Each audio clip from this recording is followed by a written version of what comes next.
Hey, Christian business owners and Christian business leaders, I want to take you on a little bit of a journey that I went on my quest to integrate my faith into my business, and a key thing that I learned that really helped me out and completely transformed my approach to doing that. That is something that I found most Christians in business struggle with, is how do I integrate my faith into my business, into my career? And so I was in the same boat, still in the same boat, still struggle with it to some degree, but I found this was key. What I was looking for were, give me some methods, give me some tools, give me some tricks, some tips, whatever, to help me do this. And we all want those, right? And I would say we all need those at some point, but I don't think, at least what I found, is that that's not what I needed in the beginning. I didn't need methods. I didn't need approaches. I didn't need tools and tips and tricks and whatever you want to call them. The issue came down to who was in control of me and who was in control of the business that I was operating. That was the big question I had to wrestle with. Sure, we need methods. Sure, we need approaches. Sure, we need tools. And in fact, you will find some on this YouTube channel, and I will link to two specific tools that you can use at the end of this video. You'll see one in each corner that you can use. But that was not my problem. The real problem that I found with Brad trying to integrate his faith into his business was that, to be honest, I really didn't want to. I wanted to live my life the way Brad wanted to live his life, and I would mix in a little Jesus every once in a while to make it seem like I was a Christian who was doing this.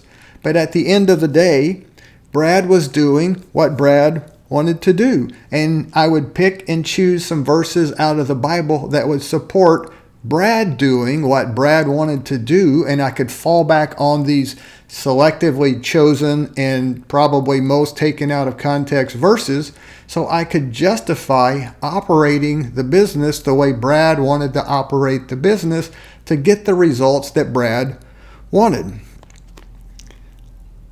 It comes down to, I found the question is, who owns Brad? And who owns the business that Brad is running? Is it Brad's business, or is it Jesus's business that Brad is managing and operating and stewarding for Jesus? And that's where the real struggle came. And that, for me, is where the real breakthrough came. And I will tell you, it wasn't just flip a switch and all of a sudden everything changed. Because that was a big change, and from my perspective, it seemed very risky to turn the operation of the business over and the decision-making of the business over to Jesus. Because at the end of the day, Brad had things Brad wanted to accomplish. Brad wanted to get certain results out of the business. Brad wanted the business to be a success. Brad wanted people to look at him as a successful business person. Brad wanted this, Brad wanted that, Brad. And then I throw Jesus a bone by maybe putting a scripture on my invoices or putting signs around the office that said, things about Jesus, when all the time Brad was making the final call on the businesses. Jesus wasn't making the final calls on the businesses. And why are we in business in the first place? As Christians who own businesses, or as Christians who are business leaders, why are we doing what we do? What is the driving motivation, the driving ultimate vision behind what we do? I think, this is what I found, I think the reason we do what we do, the vision, is in everything that we do to glorify God by making His name great and His salvation known amongst all groups of people in the world, so that there will be disciples made amongst every group of people in the world. That is the ultimate vision for my life as a disciple of Jesus, and I think that's the ultimate vision for any disciple of Jesus. And so instead of saying, how do I incorporate my faith into my business, what I had to figure out is every area of my life has to be surrendered to Jesus' control, with the ultimate vision of what I do in every area of my life being glorifying God by making disciples amongst every group of people in the world. And once I begin to get that figured out, that's when I begin to realize this integrating my faith into my business. Once again, there I go, even still using the phrase into my business. It's not my business. It's Jesus's business that I'm managing for him, and I still have to remind myself of that over and over and over. But when I figured out the issue of integrating faith into business was not about tools and skills and methods and approaches, it was about Brad getting God's heart as the driving vision of his life. And then what I do in my business naturally flows out of that. And once again, that vision is glorifying God by making disciples amongst all groups of people in the world. So then it doesn't become a matter of how do I slip in my faith into my business. My business exists for the purpose of my faith. And so everything I do in the business is that way. It all comes down to, and this is a phrase that I heard a guy say who operated as a missionary in some very, very dangerous places in the world, to not just be a human being where it was physically dangerous for that, but on top of that, to be a Christian in that area. And he talked about we need to get spiritually tough. And I thought, oh my gosh, that describes what I'm talking about and what I've learned through this journey. The main reason that I was not integrating my faith into my business was because Brad was not spiritually tough. I wasn't spiritually tough. I was spiritually weak who wanted to play around with being a Christian when it was convenient and suited Brad and benefited Brad for what Brad wanted to do. But when being a Christian didn't suit Brad, or I didn't understand how this is going to turn out, or I thought if I did something that Jesus wanted, it wasn't going to produce the results that Brad wanted, I wasn't spiritually tough enough to do it anyway. I then took control back and decided Brad needed to do it Brad's way and make things happen the way Brad wanted to make happen so that Brad would get the results that Brad wanted, irregardless of what Jesus wanted to happen in his business. So what's the definition of spiritually tough?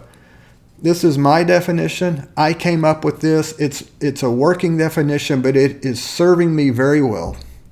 Spiritually tough is being willing to do whatever Jesus says to the best of my understanding and ability at that time, without regard for the consequences or results from my actions that would affect even myself, my family, and other people. So let me say that again. Spiritually tough is being willing to do whatever Jesus says without regard for the consequences to myself, my family, or other people.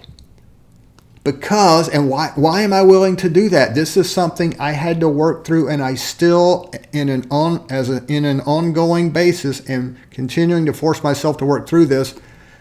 The question that I decided it came down to, at least for me, was, Brad, do you trust Jesus?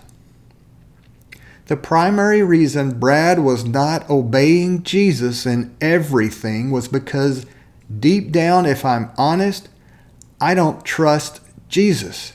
I don't trust that the outcome or the results of my actions are going to produce what seems reasonable and logical to Brad and what Brad wants to happen.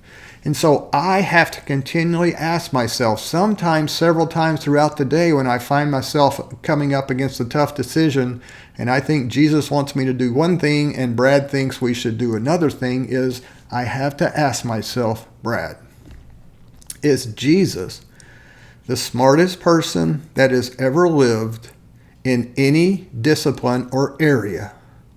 Does Jesus know what he's doing, and can Jesus always get the results that he wants from my actions when I obey him? And sometimes I have to spend some time working through that again. As many times as I've worked through this, I have to find myself going back to these simple questions and doing it again.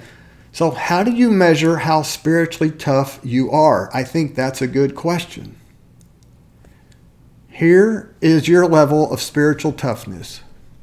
What will it take to break you from being spiritually tough? In other words, what will it take to break you or stop you from obeying and doing everything Jesus says without regard to the consequences for yourself, your family, or other people? And I'm afraid to say, for most of us, the answer is not very much. And I am growing in that. I am getting more spiritually tough. I'm not where I started, but I am not where I want to be. And it's a process. And part of that process of becoming spiritually tough is obeying Jesus when you are not sure I'm talking about in your business, specifically Christian business owners and Christian business leaders. Making decisions with Jesus, doing what he wants. And many times I find it does not seem to be what I think is the best decision, but doing it anyway, trusting Jesus that he will get the results that he wants. Not the results that Brad wants, not the results that Brad thinks should happen, but getting the results that Jesus wants. And so my simple action step for you in this video, I try to leave you with a simple action step usually, is simply to ask yourself, what is your level of spiritual toughness? In other words, what does it take to break you, or what does it take to stop you from obeying Jesus in big and small decisions and actions?